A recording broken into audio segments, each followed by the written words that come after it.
L'Académie de golf vous est présentée par Ameublement Tanguay. Notre plus grande qualité, c'est le service. Par le séminaire Saint-François à Saint-Augustin-de-Desmaures, réputé pour l'excellence de son programme sportif et bien sûr en golf. Et par Christian Turbide Golf Academy, www.coursdegolf.ca.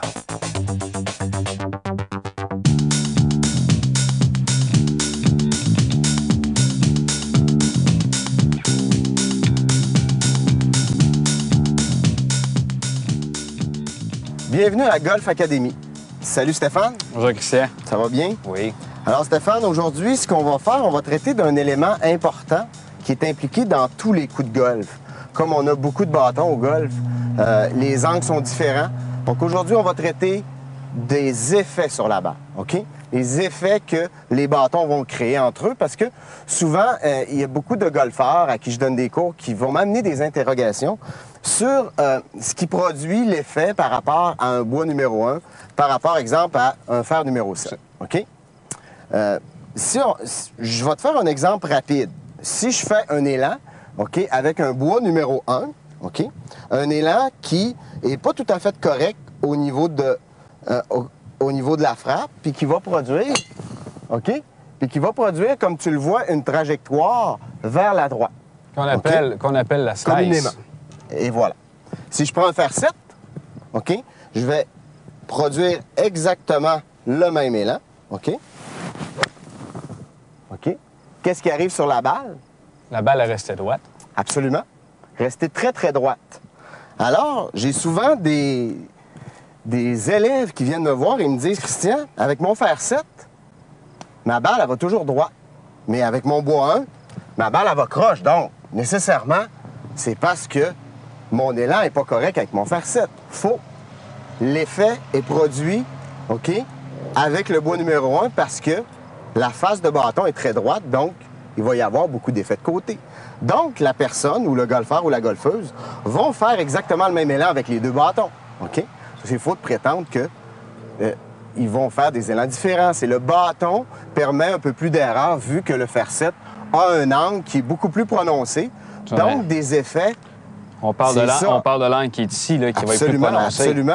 L'angle par rapport à un bois 1, par rapport à un fer 7, est beaucoup plus prononcé. OK? Puis la longueur va rentrer en ligne de compte. OK? Donc, c'est important de faire une différence entre ça. C'est important aussi, un autre élément important, c'est souvent le choix d'un bois numéro 1 par rapport à l'angle de la face de bâton. Toi, Stéphane, en tant que spécialiste de bâton de golf, j'aimerais ça que tu m'expliques, OK? Qu'est-ce qui rentre en ligne de compte dans le choix de l'angle du bâton et de la tige? Si je me permets, je vais prendre le bâton. Qu'est-ce qui rentre? C'est au niveau du degré. Oui. OK? On va voir, comme celui-là, c'est un 9,5. Absolument. OK? Pour toi, Christian, avec la vitesse que tu frappes, absolument, on joue aux alentours de 110, 115 000 à l'heure. Pour toi, OK, ça va être un angle idéal. Pour une personne avec une frappe de 80, 90 000 à l'heure, ça ne sera pas l'angle idéal du bâton. OK. Je vais t'expliquer pourquoi. Lors du contact, si on y va avec un 9,5 pour une personne qui va frapper aux alentours de 80, 90 000 à l'heure, lui ne produira pas assez de backspin, d'effet rétro qu'on appelle. Exact. OK? Et comme tu sais, une balle, elle a besoin d'effet rétro pour lever. Oui, donc ça, c'est un autre élément qui est un peu confondu au niveau des amateurs de golf, des golfeurs, des golfeuses, de prétendre que moins la balle va haute, plus elle va aller loin. C'est une contradiction absolument incroyable au niveau de la physique. C'est complètement faux, tu viens de le dire. Absolument, Une balle a besoin de hauteur.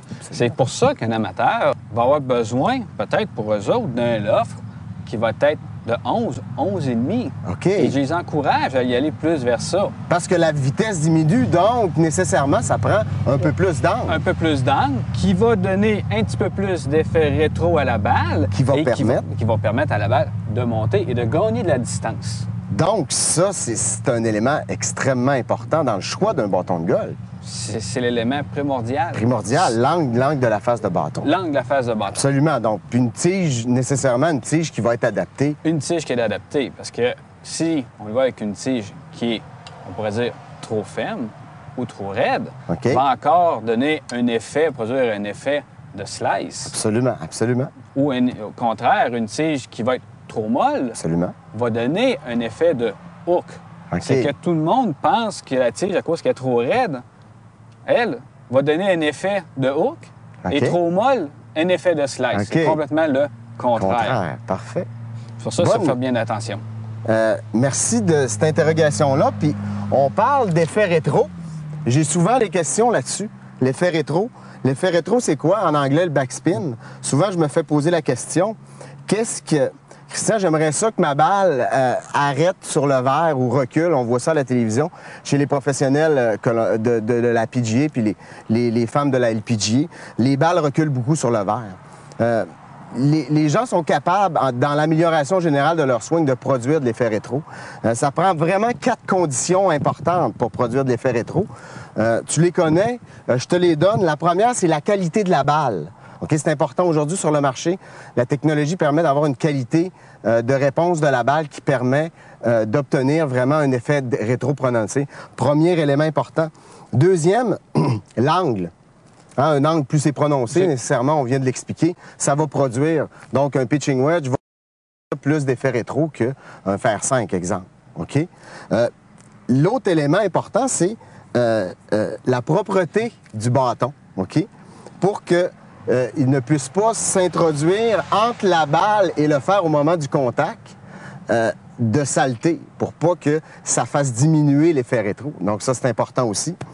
Puis la dernière, bien, une qualité de gazon. Ici, au manoir Richelieu, où nous sommes aujourd'hui, on voit que la qualité de gazon est exceptionnelle, donc très courte. Ça permet nécessairement d'avoir un peu plus d'effet rétro. Okay?